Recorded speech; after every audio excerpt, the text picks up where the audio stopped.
enfermedades, ¿ya?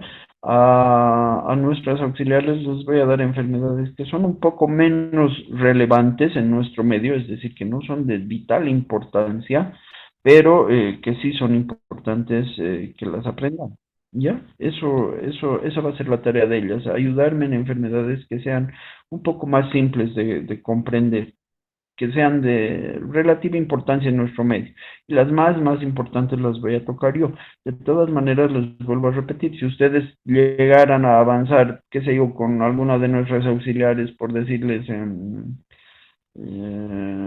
leptospirosis, por decirles, y no ha quedado bien el tema, o piensan que hay alguna duda, o ustedes han leído algo y las auxiliares les han dado alguna otra información, porque puede variar la información entre una bibliografía y otra, ustedes me hacen saber y a la siguiente clase lo repasamos conmigo, ¿ya? Ustedes siéntanse eh, en libre confianza de hacerme saber si es que necesitamos repetir alguna temática. ¿Ya? Como ustedes van a empezar a ver, nuestras clases van a ser pues amplias porque son varias especies animales, porque son muchas enfermedades y porque va a empezar a tomar tiempito. Entonces, hoy vamos a ver dos enfermedades, la próxima semana yo creo que vamos a ver unas dos también conmigo, pero con los auxiliares van a ir llevando una, y así vamos a irle ganando tiempo al tiempo. Yo creo que en 3 semanas tenemos que acabar cada, cada tema. Tenemos 7 temas en total, ¿ya? Entonces, cada tema tiene por lo menos 10 enfermedades, es harto, ¿ya? Entonces les voy a pedir que por favor se vayan aplicando también en la materia. Trato de no ser una persona muy jodona, perdonen por la palabra, en el tema de estarles taqueando de tareas y todo como otros docentes, ¿no ve? Que piensan que es lo mejor para que empiecen a aprender y demás. Lo que pasa es que yo entiendo perfectamente que ustedes llevan pues otras materias también, ¿no ve? Entonces, si les llenamos de tareas y todo, está bien, tienen que formarse, tienen que empezar a generar más conocimiento y demás, está bien, yo no estoy en contra, yo les voy a dar tareas, sí, no es que no, pero lo vamos a hacer pues pausado, también no los quiero pues tener hasta las 3 de la mañana todos los días y que odien la materia más que les guste.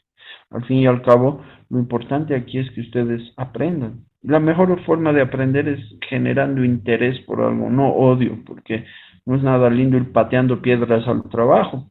Es mejor ir feliz a un lugar donde ganas dinero, donde haces lo que te gusta, donde te rodeas de gente que te agrada, ¿no ve? Porque pucha, si vas, ay, otra vez tengo que levantarme, ay, otra vez tengo que ir ahí donde ese malo que me grita, que me riñe, no es lógico. Lo mismo pasa en el estudio. Si a ustedes le van agarrando el gusto a algunas materias, lo van a aprender de mejor forma. Entonces, lo ideal es que avancemos lo que tengamos que avanzar. Si se puede correr un poco más, dos o tres enfermedades por día, lo vamos a hacer. Si solo hablamos de una, bien, también lo vamos a hacer una, pero lo aprendamos de la mejor forma, por favor, les pido. ¿Ya? Entonces, de esa manera es que ustedes van a ir leyendo un poquito antes, yo les voy a avisar el tema y ustedes pueden buscar la bibliografía que crean conveniente y de acuerdo a eso ya avanzamos la temática la semana próxima y generamos nuestras conclusiones, ¿ya? Lo que les había comentado la anterior semana, o no me acuerdo cuándo, una antes creo, es que la bibliografía puede variar. ¿Por qué razón? Porque no es lo mismo ver una bibliografía de la Argentina que del Brasil, por decirles. ¿Por qué razón? Porque sus características climáticas son distintas, porque sus características de crianza en bovinos son distintas y porque el biotipo de bovino también es distinto. No es lo mismo hablar de un Bos taurus que de un Bos indicus, ¿no ve? Entonces, si ustedes van a buscar alguna información de cuenta propia, traten de buscar de dónde es. Si agarran y bajan información de España, de seguro es que va a ser una información no es que sea falsa, sino que no va a ser una información de que nos sirva mucho a nivel Latinoamérica, porque los serotipos son distintos, porque se utilizan distintos tipos de pruebas laboratoriales, porque se utiliza más allá la prevención, es antes que el tratamiento, entonces Casi no hay algún tipo de enfermedades que en nuestra zona sí está muy enraizada, ¿ya? Entonces esas cositas tienen que ver.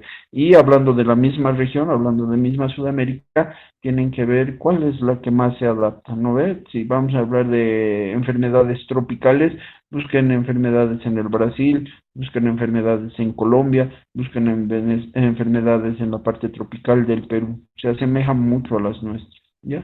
Si hablamos de enfermedades que afecten animales altoandinos, camélidos y demás, obviamente no van a encontrar nada pues de información en Brasil, digamos, ¿no? Porque no hay camélidos. Busquen la parte alta de la Argentina, parte de Chile, el Perú, Ecuador, que son puntos de referencia. Y así poco a poco ir generando sus propias armas, sus propia información y sus propios conceptos, ¿ya? Tal vez se nos va a ir alguna enfermedad, tal vez alguna hablemos más rápido de lo que deberíamos, tal vez nos tardan algunas enfermedades más que otras, y eso hace de que el tiempo nos gane, ¿ya? Me interesa sí que hablemos de la mayoría de enfermedades que se puedan, pero como les digo, al fin y al cabo, lo que yo quiero es calidad, ¿ya? Calidad de aprendizaje. Y si vamos a avanzar 20 enfermedades, que no deberíamos, pues bueno, pero que sean 20 enfermedades que realmente las sepamos, ¿ya? Al fin y al cabo, les vuelvo a hacer notar de que tanto enfermedades infecciosas como enfermedades parasitarias no es una receta de cocina, ¿ya? No es que yo les voy a decir, le vas a poner esto y esto y esto cuando tenga esta enfermedad y se va a sanar. No, ¿por qué? Porque las realidades de cada uno de ustedes en su experiencia de vida va a ser totalmente distinta. Se van a topar tal vez con otra especie que yo nunca he trabajado, por decirles, y les soy sincero, nunca he trabajado con camélidos, digamos, mucho. He hecho algunas pruebas, sí, pero hasta ahí, sé algo de manejo y demás, pero lo básico. Entonces, por ahí ustedes justamente se dedican y se vuelven capísimos en camélidos, ¿no ven? Entonces, su experiencia de vida va a ser mucho más compleja, mucho más grande que la mía, digamos. Ahora, si alguno de ustedes diga veterinario de bovinos, ahí sí tal vez le va a interesar un poco más de algo que les pueda aconsejar. Y así indistintamente, ¿no ve? No todas las mismas personas optamos por los mismos caminos, tal vez algunos se dedicarán más a menores, tal vez unos más a aves, a cerdos, tal vez a fauna silvestre, que aquí vamos a tocar muy poco, digamos, porque no es propio de la materia. Entonces por ahí les va a quedar un sabor un poco más corto a algunos de algunas cosas y a algunos les parecerá suficiente, ¿ya? En realidad, esta materia lo que tiene que abarcar fuerte es el tema de enfermedades zoonóticas. Ese es nuestro punto fuerte. Y dada la importancia de lo que es la producción bovina en el mundo y obviamente en Bolivia, también le vamos a dar mucha importancia a bovinos, ¿ya? Animales menores también. ¿Por qué? Porque la mayor parte de los veterinarios de La Paz salen para hacer clínica. Pero por nuestras características del medio, es decir, de lugares posibles de trabajo, también vamos a hablar de cerdos y de aves, ¿ya? Tal vez un poco en menor cantidad toquemos el tema de lo que es equinos, pero sí lo vamos a ver. Y cuando entremos a algunas enfermedades específicas, vamos a hablar de ovinos, camélidos y caprinos, ¿ya? Ese es nuestro tema. Pero ahora empecemos con las enfermedades zoonóticas. Y dentro de las enfermedades zoonóticas están todas aquellas que puedan llegar a afectar a individuos de distintas especies, es decir, cualquier especie animal, pero que ellos padezcan una enfermedad y sean transmitibles al hombre. Esa es una enfermedad zoonótica, ¿ya? Dentro de las enfermedades zoonóticas existen muchas. Está, por ejemplo, la fiebre aftosa, que es la que vamos a avanzar ahora. Si bien es una enfermedad que no genera muchos daños en el humano, es decir, no le va a generar una enfermedad terminal, pero se llama una enfermedad zoonótica porque puede generar algunos daños gastrointestinales generalmente, ¿ya? Existen otras, por ejemplo, mucho más fuertes, la rabia, ¿ya? La rabia en animales menores, la rabia que son transmitibles por perros y gatos. Esa es una enfermedad zoonótica de vital importancia. ¿Por qué razón? Porque obviamente si el perro muerde a la persona que está pasando por ahí, el perro estaba con rabia y la persona no se percata de haber hecho una limpieza profunda de la herida, de haberse ido a hacer vacunar y demás, le va a dar rabia y se va a morir, así de simple, ¿no ve? Entonces es una enfermedad altamente preocupante a nivel de lo que es la salud mundial de las personas. Otra enfermedad así fuerte es el antrax, por ejemplo, ¿no ve? Y hay enfermedades que, si bien pueden llegar a ser letales, no son que van a desarrollarse de forma muy rápida como la rabia, por ejemplo, la tuberculosis, ¿no ve? Que si bien puede ser transmisible del humano a los animales, también es de los animales al humano. Y van a generar de que poco a poco vayan generando colonias más grandes que vayan degenerando un poco al tema pulmonar, puede ser tuberculosis migratoria y eso genera de que haya tubérculos a nivel del riñón, del hígado y demás y va generando que de a poco, en muy largo plazo, pueda afectarse mucho la salud de las personas. Y así varias otras enfermedades, la brucelosis, la leptospirosis, ¿no ve? Que son enfermedades tanto víricas y bacterianas que afectan a la salud de las personas. Y ese es nuestro principal punto. Saber controlar cuándo debemos evitar una zoonosis, cuándo debemos hacer una erradicación total de algunos focos infecciosos para precautelar la salud humana. Eso es lo importante. ¿Ya? Nuestra materia como tal lo que hace es dar las pautas, hacer conocer las enfermedades. No es lo mismo que hablar de epidemiología, digamos, que es otra materia que seguramente van a llevar más adelante, epidemiología y salud pública, que hace un recuerdo nada más pequeño de lo que estamos hablando en esta materia y toma las políticas a las cuales se va a empezar a unir nuestra profesión para hacer el sacrificio de animales, para hacer la colecta de perdón, la captura de piezas de origen animal, obviamente, o de subproductos animales que puedan generar un daño. Ya, es una materia muy aparte. Nosotros vamos a aprender lo que es las enfermedades como tal. Ya, esa es la introducción de enfermedades zoonóticas. Ahora vamos a hablar acerca de lo que son eh, las enfermedades más importantes. Y nos toca hablar como la principal enfermedad, no de origen que cause un daño a la salud pública, sino de la enfermedad que más pérdidas económicas causa a nivel mundial, y es la fiebre aftosa. ¿Ya? La fiebre aftosa anteriormente era conocida como la glosopeda.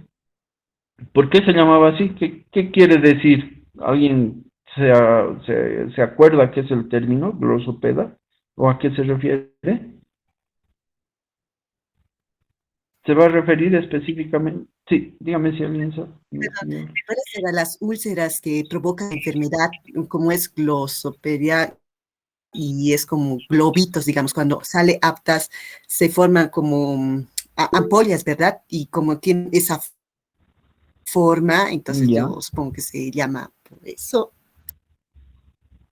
ya, gracias. Sí, lo que dice Jonathan, si no me equivoco en el mensaje, dice lengua, es cierto. Gloso se refiere a lo que es la lengua, ¿no ve? Y peda se refiere a lo que son las patas. Entonces, quería decir lengua y patas anteriormente, porque, bueno, se estaba empezando a identificar lo relacionado a lo que es esta enfermedad. Entonces, eh, la enfermedad de aftosa era considerada una enfermedad que afectaba únicamente a esas dos partes principalmente. Luego se ha ido viendo de que no era solamente lengua, sino que era encías también. Entre las piezas dentales, donde va la encía y las piezas dentales, entre esos pequeños espacios, se veía que se formaba mucha cantidad de aftas. Y también se ha visto de que las aftas cundían a nivel de lo que son los pezones. Entonces se ha determinado de que no era propio nombrarla y el término correcto es fiebre aftosa. Ya antes también, hasta hace unos años atrás, se llamaba afta episótica también la enfermedad. ¿Ya? Pero como les digo, ahora se ha determinado de que es fiebre aftosa y punto, ahí se acaba. Esta enfermedad tiene un agente etiológico, y su agente etiológico va a ser un virus de la familia Aftavirus, ¿ya? Más propiamente de las familias Piconaviridae, y tiene 7 serotipos importantes. Y dentro de estos 7 serotipos pueden haber subtipos que llegan a sumar hasta 65 individuos diferentes, ¿ya? Dentro de los más importantes está el virus tipo A, el tipo O, el tipo C, el Asia 1, el Asia 2, el SAT 1 y el SAT 2, ¿ya? Todos esos 7 que les he nombrado, A, O, C, Asia 1 y 2 y SAT 1 y 2, son los virus que van a generar la aparición de esta enfermedad a nivel mundial, ¿ya? En Sudamérica, y específicamente en Bolivia, las que generan la enfermedad son el A, el O y el C. Esos son los serotipos presentes en Bolivia. Ahora bien, los demás, como su nombre lo dice, Asia 1 y 2, es obvio que son del continente asiático, ¿no ve? O eran hasta hace unos años, por ejemplo. Y los SAT son los que iban más metidos a la región de lo que es Europa, ¿ya? Pero hasta hace varios años atrás que no se conocía nada de la enfermedad esta ni de otras y que había un transporte libre de animales, si nos vamos muy atrás a los tiempos de la colonia y demás, ustedes saben que los viajeros, los que iban a colonizar o los que iban a descubrir nuevas tierras, viajaban en barcos donde para su subsistencia llevaban cerdos, tal vez llevaban aves, incluso llevaban animales de compañía, ¿no ve? Y bueno, si eran navíos más grandes, transportaban caballos, qué sé yo, bovinos. Entonces, de un lugar a otro, iban haciendo la colonización propiamente dicha y transportaban no solamente, no sé, tecnología para ese tiempo, sino también transportaban enfermedades. Y también se llevaban enfermedades que eran más tropicales, más exóticas, por así decirlo, hacia el viejo continente. Entonces, en estos posibles viajes, y ya más adelante, cuando ya ha habido más tecnología, trenes, barcos más grandes y demás, se ha hecho pues una migración total de los virus de la aftosa. Entonces, actualmente se ha declarado a este virus como un virus de tipo mundial, ¿no ve? Existen datos científicos que demuestran que en algunas zonas donde se pensaba que solo era un agente etiológico, se ha determinado que había otros serotipos, ¿ya? En nuestro país, como les digo, nos interesa saber de qué están los serotipos A, O y C, y esos son los que van a generar la fiebre aftosa como tal en nuestro medio, ¿ya? ¿Qué podemos hablar de la epidemiología de esta enfermedad? Podemos decir de que va a generar daños económicos a las regiones que tengan la enfermedad. ¿Por qué? Por las pérdidas económicas que va a generar la enfermedad como tal, ¿ya? Lo primero que ustedes tienen que saber es que no es una enfermedad altamente mortal, ¿ya? Entonces, la mortalidad de esta enfermedad no es alta. Se calcula que puede haber una mortalidad de hasta un 15%, ¿ya? Es decir, de 100 vacas, solo 15 pueden llegar a morir, pero eso es un dato calculado un poco más exagerado, podría decir, a mi criterio. ¿Por qué? Porque es muy rara la vaca que muere con fiebre aftosa, ¿ya? Yo en varios años de experiencia que tengo trabajando tanto con el tema de medicación como en el tema de bovinos, he visto de que no hay muertes así frecuentes por este tema. Hay un debilitamiento, sí, hay un animal anoréxico, un animal que no produce por varios meses, es cierto, flaco total, pero que no muere. Entonces es importante que ustedes diferencien eso. La mortalidad es baja, pero la morbilidad es alta, es decir, la fuente de contagio es extremadamente potente. ¿ya? Entonces, este agente vírico que causa la fiebre aftosa, como ya sabemos que es un virus, sabemos que su periodo de incubación va a ser aproximadamente de 2 a 7 días, ¿ya? Pero en realidad la parte importante que nosotros tenemos que saber es que este animal que ha sido contagiado con aftosa empieza a infectar específicamente entrando al día 3 hasta el día 5. Ese es el día fuerte, fuerte de contagio. ¿Y cómo va a ser la transmisión de la enfermedad? Generalmente por la aparición de esas aftas que tenía, que va a empezar a reventar esas vesículas dentro de la boca o en las ubres o en las patas, que revientan y empiezan a expulsar el líquido que tienen dentro.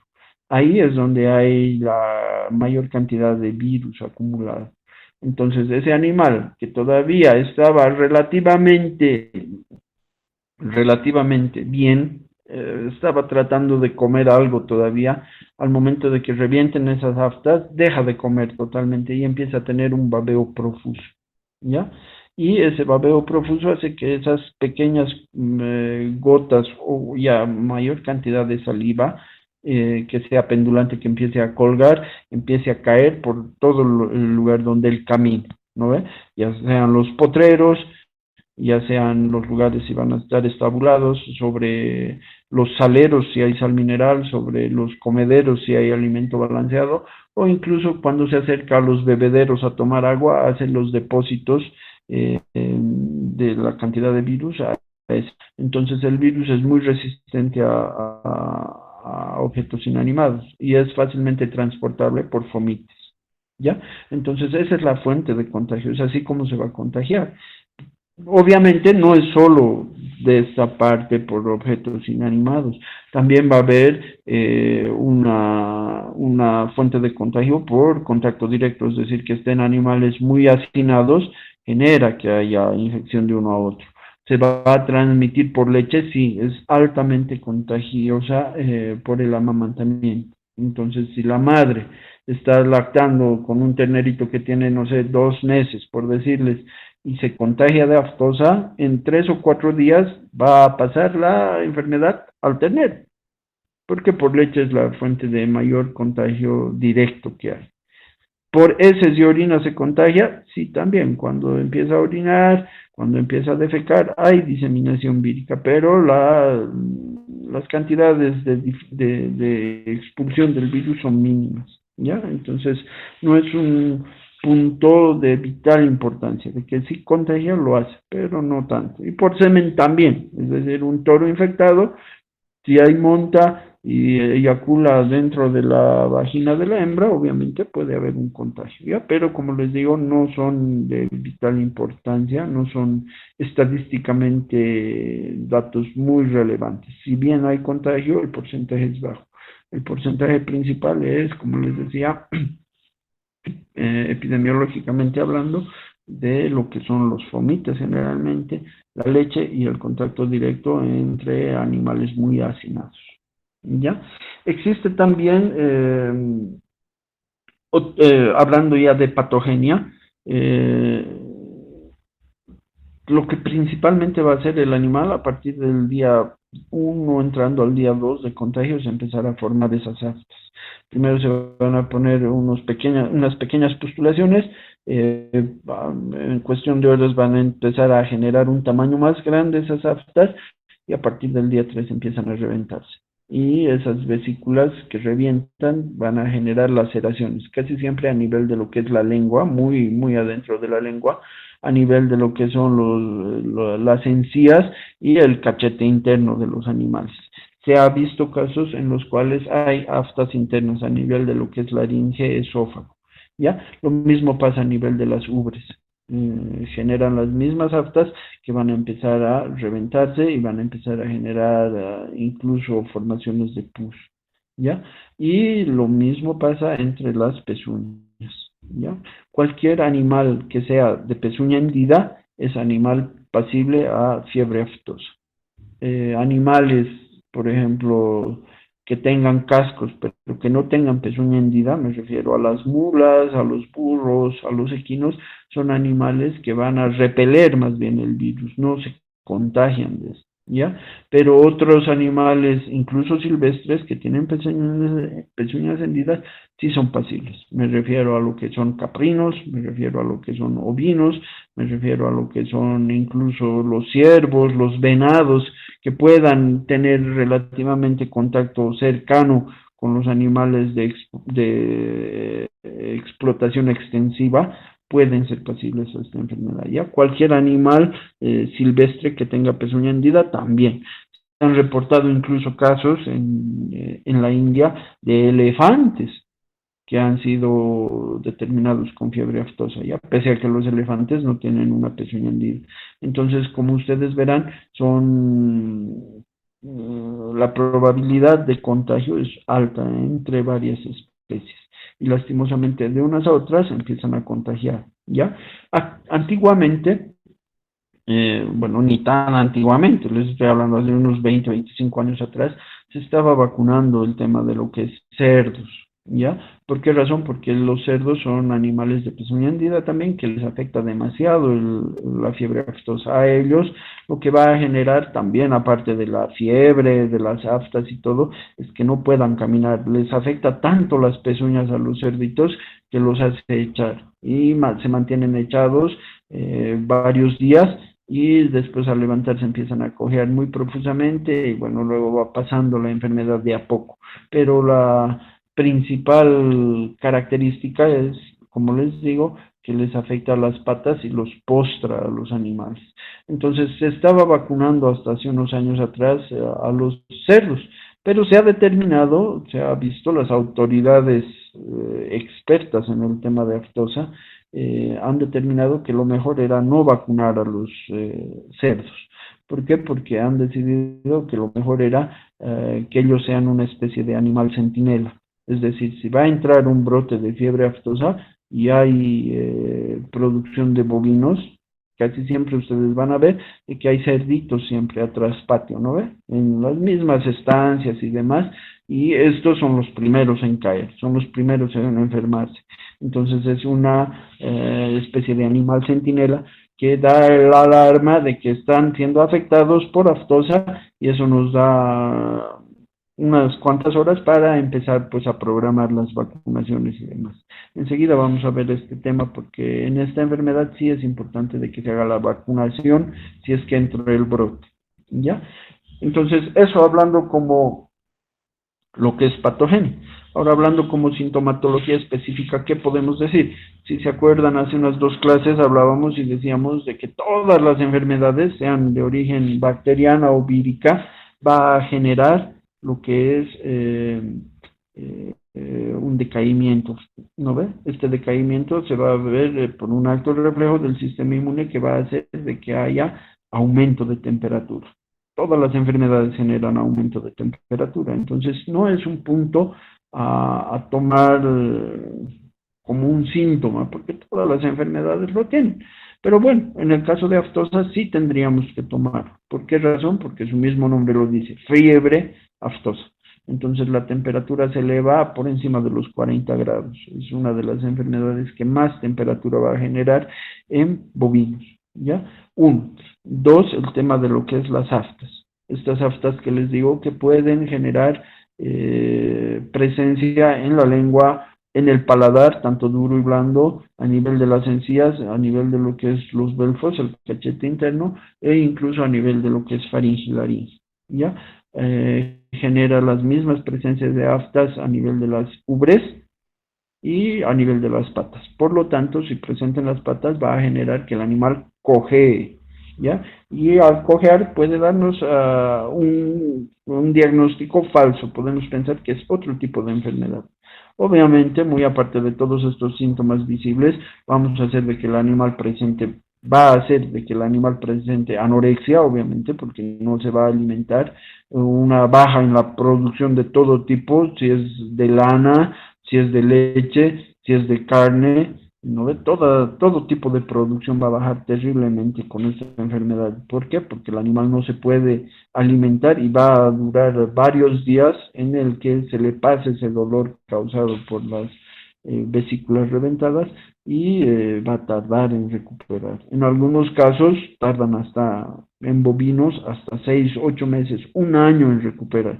Imagínense, es bastante largo el tema de la recuperación y eso es lo crítico en esta enfermedad, que los ganaderos no quieren perder al animal, lo siguen teniendo ahí sabiendo de que es una fuente de diseminación del virus, sabiendo de que es latente el virus en sus demás animales y sabiendo de que ese animal va a tardar pues mucho tiempo en recuperarse. Ese es el problema específico de la aftosa.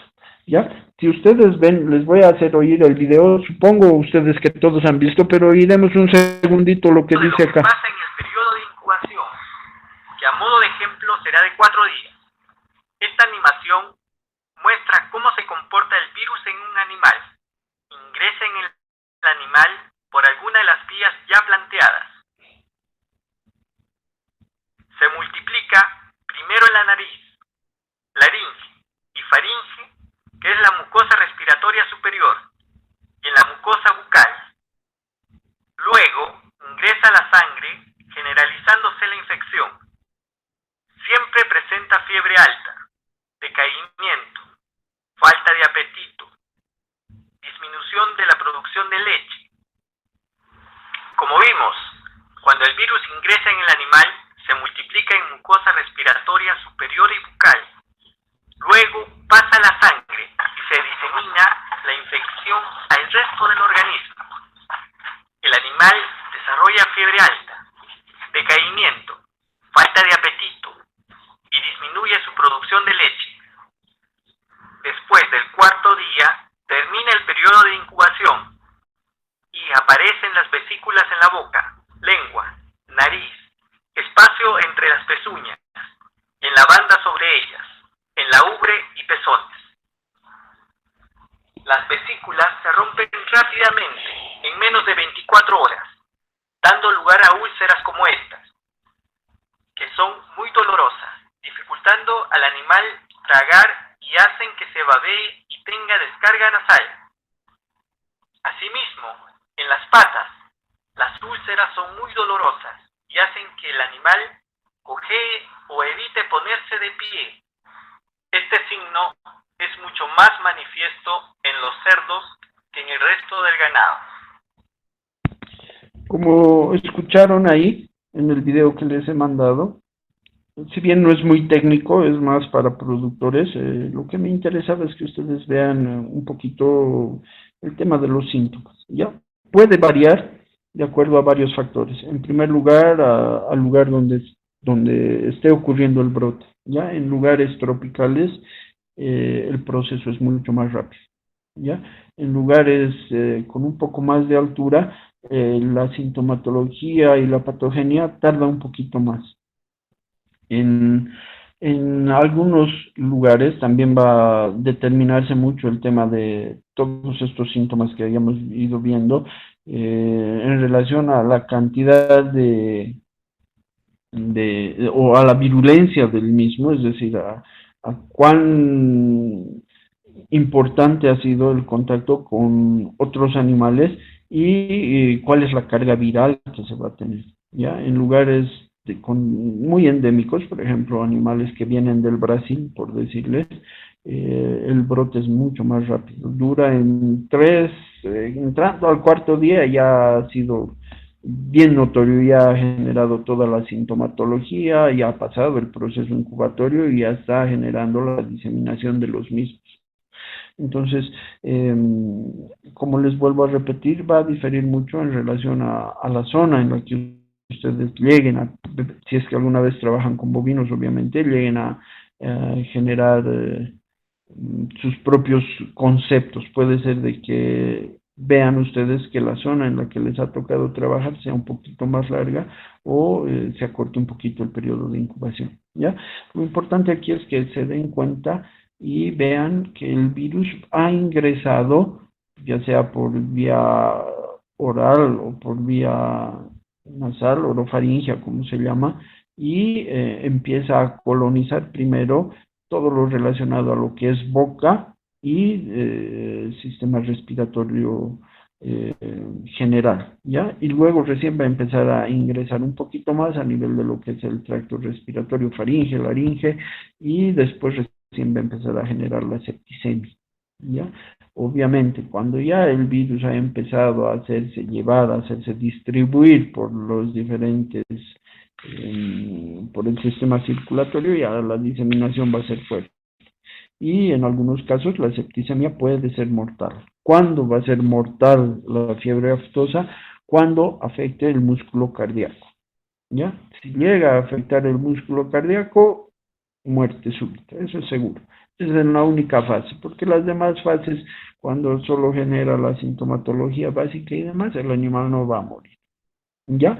Existe una forma del diagnóstico que se la estaba usando a campo hasta hace unos años atrás. ¿Cuál era esto? Era de determinar las tres enfermedades que pueden generar una confusión en esto, ya las enfermedades más comunes para podernos equivocar si es fiebre aftosa son lo que es la estomatitis vesicular y el exantema vesicular, ¿ya? Entonces, lo que se hacía era juntar animales de otras especies, se juntaba equinos, por ejemplo, se conseguía una vaquita y tal vez hasta un cuy. Y lo que se hacía era inocular por vía intradérmica a las mulas, a los caballos, y por vía intradérmica también e intramuscular a la vaca. Y al cuy se le pinchaba en la punta de las patas. ¿Qué se inoculaba? Se sacaba de esa afta antes de que reviente, se sacaba el líquido, ya el líquido que contenía dentro, y eso es lo que se inoculaba. Les vuelvo a repetir, a los caballos se les aplicaba de forma intradérmica, a las vacas intradérmica e intramuscular, y a los cuyes en la punta de las patas, ya en los palmares. Se hacía la aplicación de esta sustancia y se esperaba que tengan un resultado. Y de acuerdo a los resultados que nos iba dando, podíamos ir descartando nosotros si era fiebre aftosa, si era estomasicular o si era exantema. Enseguida, terminando esta charlita, les voy a mandar un cuadrito, una fotito del cuadrito, donde nos explica cuáles eran las reacciones que daban, si eran positivos, a cuál enfermedad y demás, para que me entiendan bien y para que lo tengan ahí como constancia, para que no se les olvide, ¿ya? Eso se hacía hasta hace unos años. Se ha visto de que era un poco complicado generar este movimiento, conseguirse un cuy y demás cuestiones, esperar a que se infecten y demás. Entonces se ha visto que lo mejor era hacer un diagnóstico laboratorial. Y el diagnóstico laboratorial generalmente más aplicable para aftosa es la prueba de fijación del complemento, ¿ya? Pero también se hace ELISA, obviamente, se puede hacer inmunofluorescencia también, pero eso dependerá del laboratorio el cual haga las pruebas necesarias, ¿ya? Todas estas pruebas generan un costo económico y en algunos casos piden que se repitan las pruebas o que se muestre animales dependiendo a la cantidad de animales que se tenga en esa estancia, y eso genera un costo para el dueño y por eso es que no quieren hacerlo. Generalmente lo que hacen es hacer un diagnóstico clínico nada más. A ojo de buen cubero, lo que diga el veterinario, si es o no es, digamos, pero no es lo específico.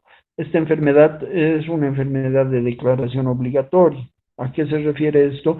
Que los veterinarios deberían sí o sí de llamar a la instancia correspondiente, en este caso al SENASAC, y alertar de algún brote determinado. Entonces el SENASAC tiene la obligación de llegar a la estancia a la cual ha sido eh, eh, afectada por el virus y tiene que hacer protocolos bien establecidos ya de control y erradicación de esta enfermedad. Lastimosamente, en nuestro país, dos cosas no se hacen. Uno, la declaración obligada, y dos, el tema de indemnizar al productor, porque en todos los otros países potenciales, es decir, de primer mundo, lo que hacen al encontrar un animal que tenga alguna enfermedad zoonótica es lo eliminan, lo sacrifican y le pagan el costo del animal al productor. Entonces el productor no tiene pena pues de llamar y decir, tengo aquí 20 vacas que están infectadas con tal cosa. ¿Por qué? Porque sabe que va a ser indemnizado, tanto por el gobierno o en algunos casos por el banco, porque en la mayor parte de los países del mundo los ganaderos pueden generar un seguro en su producción. ¿Ya? En nuestro país lastimosamente no se da esto. Y a veces el veterinario es mal visto cuando llama al SENASEN y le dice, aquí hay un brote aparente de tal enfermedad. El dueño le dice, pero ¿qué te pasa? ¿Cómo vas a llamar? Si yo te estoy pagando y lo quieren despedir y todo un lío. Entonces lo mejor es quedarse callado y hacerse al gil, ¿no ve? Pero no es la solución. Esta enfermedad, les vuelvo a repetir, debería ser de declaración obligada. ¿Ya? Si hablamos de distribución geográfica, sabemos que es mundial. Sabemos que es mundial, pero algunos países, por ejemplo Estados Unidos, por ejemplo ahora casi toda la Unión Europea, ha hecho políticas fuertes hace varios años y están libres de la enfermedad. Enseguida vamos a hablar de eso, ya terminando ya lo poco que nos falta de aftosa, vamos a hablar de algunas cositas a nivel de otros países. Entonces, ya sabiendo cuáles son los síntomas, el diagnóstico diferencial y el diagnóstico laboratorial, nos toca hablar acerca de lo que es el tratamiento. ¿Será que hay algún tratamiento para esta enfermedad?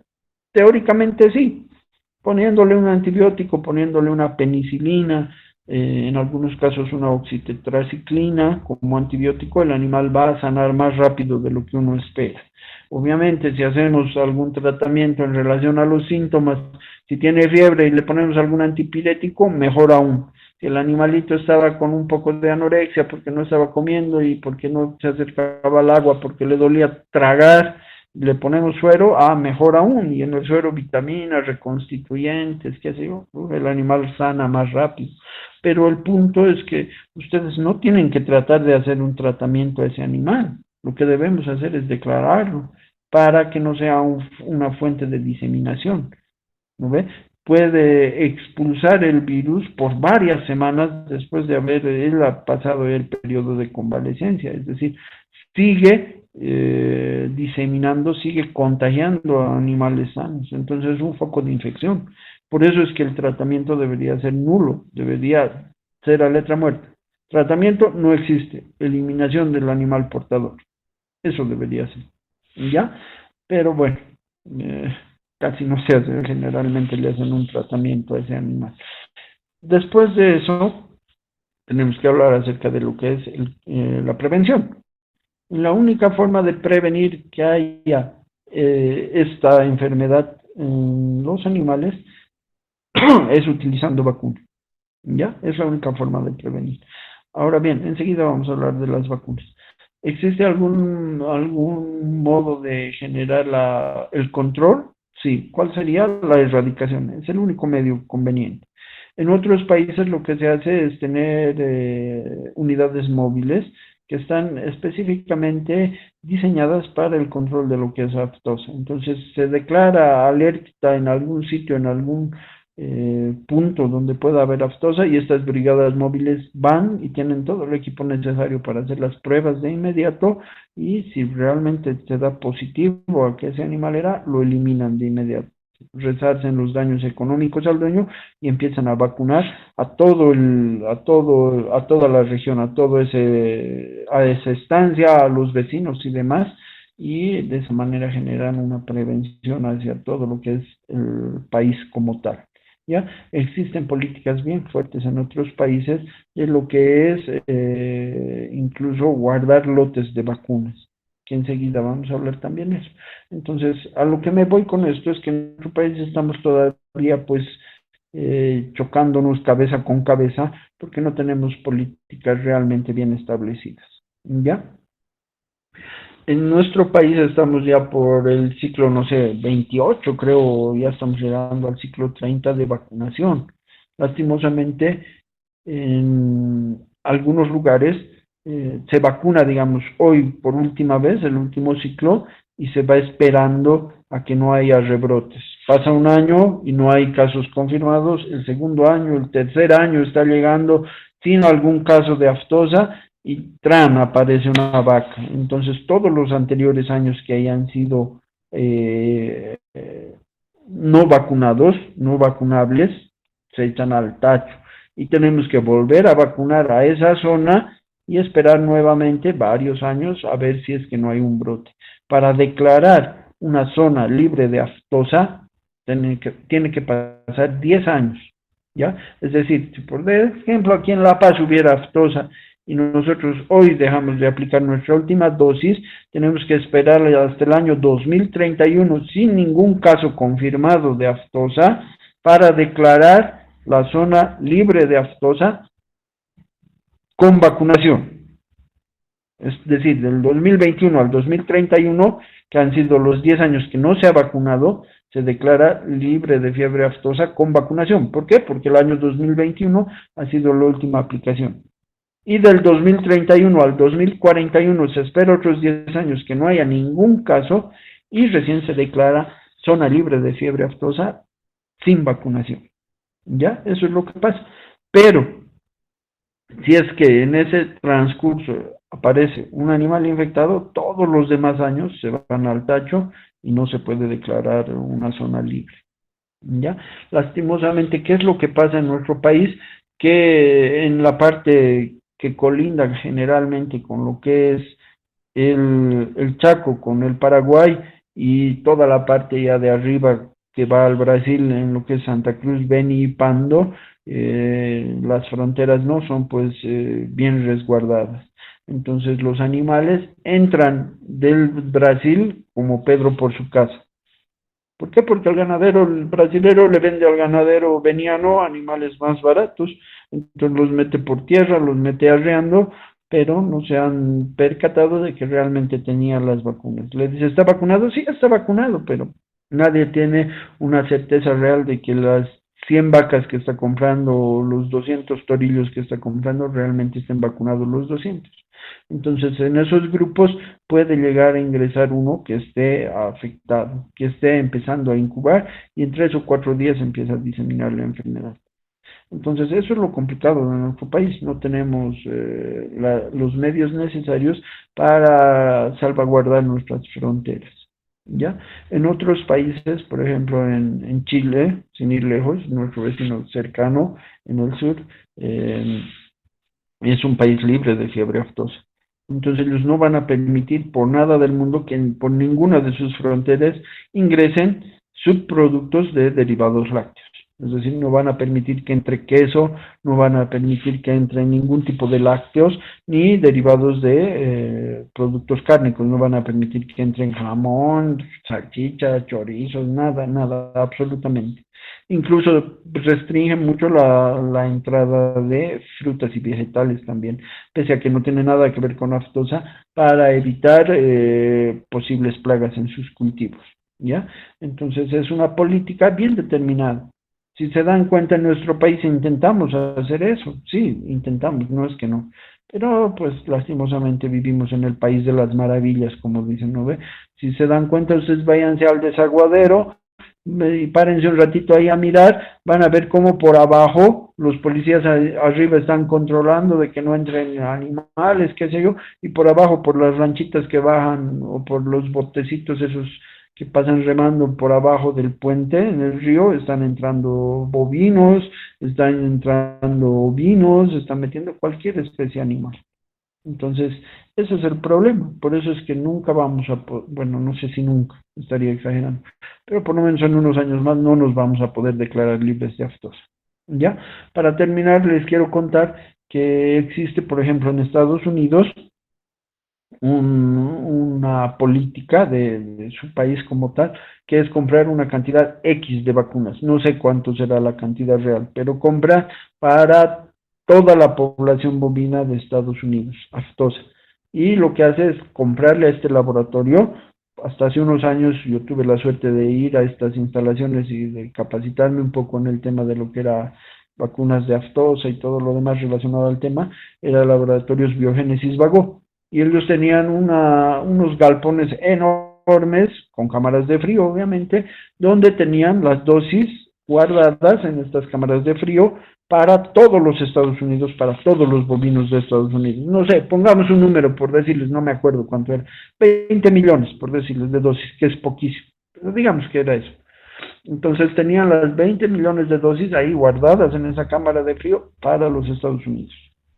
Y cada año, porque en Estados Unidos no hay brotes de aftosa por sus políticas, entonces cada año cuando ya se iba a caducar el lote de vacunas, lo que hace Estados Unidos es regalarlo a países que no tengan pues la capacidad económica que ellos tienen. Lo regala a Asia, a África generalmente, y el laboratorio se encargaba de llevar las vacunas hacia estos países y ellos se encargaban de vacunar a sus animales. Y el laboratorio les reponía un lote completo de las 20 millones de dosis, por decirles, nuevamente a las cámaras de frío para los Estados Unidos. Por si es que apareciera un brote allá, Estados Unidos llama al laboratorio de inmediato y su equipo de sanidad animal, supongo yo, y les dicen, ha habido un brote, necesito mis vacunas. Entonces, en un día tienen que hacer el transporte de todas esas vacunas hasta un centro y de ahí se empieza a derivar a todo el país. Entonces, imagínense, parece una película de ficción que vemos en las películas, pero realmente es una política que ha tomado los Estados Unidos y hace ese gasto, entre comillas, todos los años, pero que si alguna vez necesitaba hacer una política de control inmediato, cosa que en nuestro país no pasa, ¿no ves? Si aparece un brote de esos fuertes, ya se está llevando unas cuantas vacunitas para inyectar ahí cerca, ¿ya? Y si bien podríamos controlar ese pequeño brote, si empieza realmente a ser un brote muy, muy fuerte, se nos va a salir de las manos. ¿Por qué? Porque nos va a llegar a faltar vacunas, las vacunas solo se venden en ciclos, se necesita un permiso especial para transporte, el SENASAC lo tiene que firmar, entonces no hay en todas las veterinarias, ¿no ve? Entonces, mientras más se tarde en llevar de Santa Cruz a, no sé, a Reyes, por decirles en el Beni, lo que tarda en llevarse 2 días, si es por tierra, un día, si es por vuelos, si se consiguen los vuelos y demás, genera de que haya más posibilidad de que el proceso de incubación y el contagio de animal a animal sea más fuerte y que esos animales empiecen a moverse y a diseminar más aún. Entonces eso es lo complicado de la aftosa en nuestro país, que no tenemos políticas bien determinadas. Con lo poco de presupuesto que tenemos, se trata de evitar una catástrofe. Gracias a Dios, si bien hay aftosa en nuestro medio, no se sale de control, ¿ya? Pero pues es una enfermedad latente de hace muchos años. Eso es lo que tengo para hablarles de aftosa. No sé si ustedes tienen dudas, tal vez, si quieren hacérmelas saber por acá, o si me las van a mandar al grupo de WhatsApp, no sé.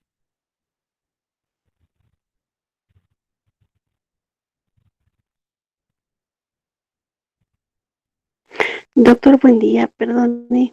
Sí, ¿A qué edad recomienda vacunar contra esta enfermedad? ya, bien, buena pregunta.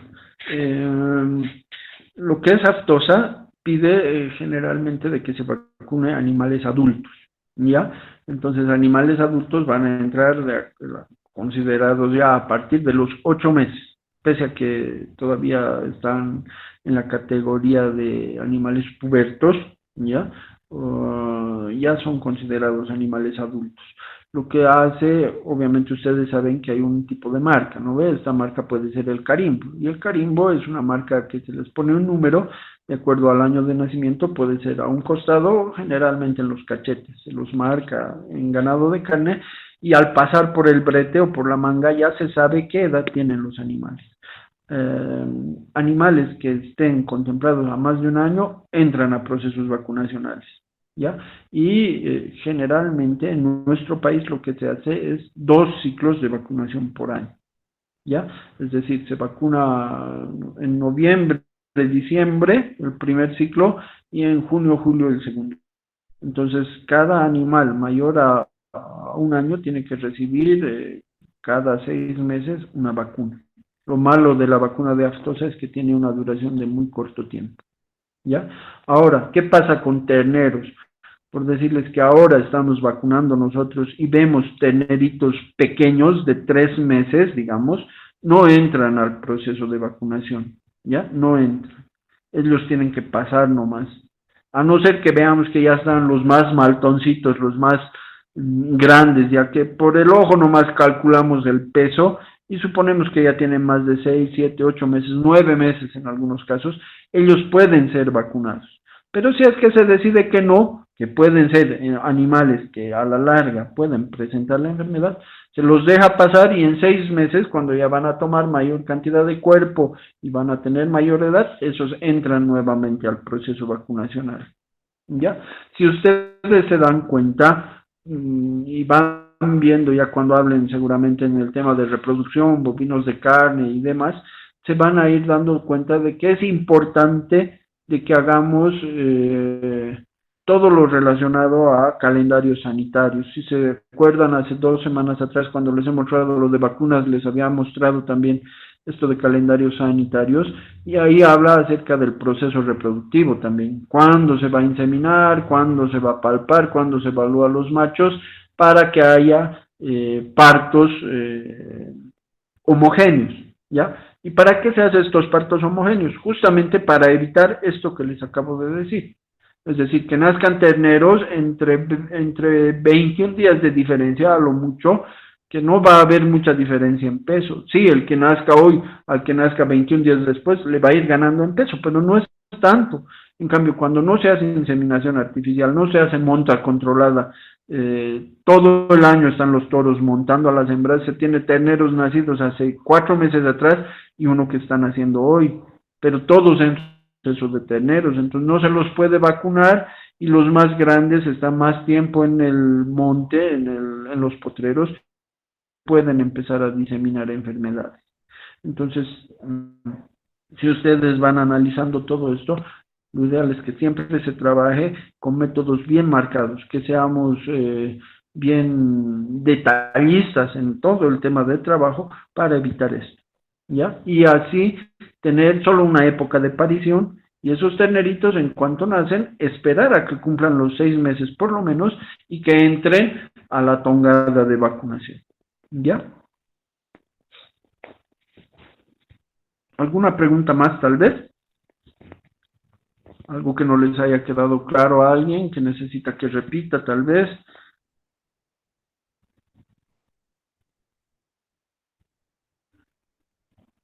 Bueno, tal vez van a tener dudas y me pueden escribir al WhatsApp para que yo se las conteste de inmediato, ¿ya? De todas maneras, vayan leyendo un poquito de lo que es Aftosa, tanto en el documento que les he pasado, como en cualquier bibliografía que a ustedes les parezca, y si tienen alguna duda, me hacen saber. Tal vez va a haber diferencias de criterios y podemos ir disipando las dudas que necesitemos.